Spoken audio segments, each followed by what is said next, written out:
You are looking at Julian's pronunciation guide, where we look at how to pronounce better some of the most mispronounced words in the world, like this other curious word. But how do you say what you're looking for today?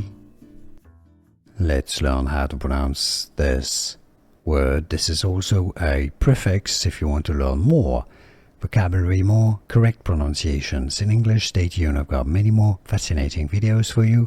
The British English pronunciation, trans. Note that the S at the end is often pronounced Z, like a Z or Z. Trans. In American English, the pronunciation is usually how to pronounce trans. Here are more videos on how to pronounce more confusing words and names too many mispronounced. Like this video if you found it useful. I appreciate your support. I'll see you soon and thanks for watching.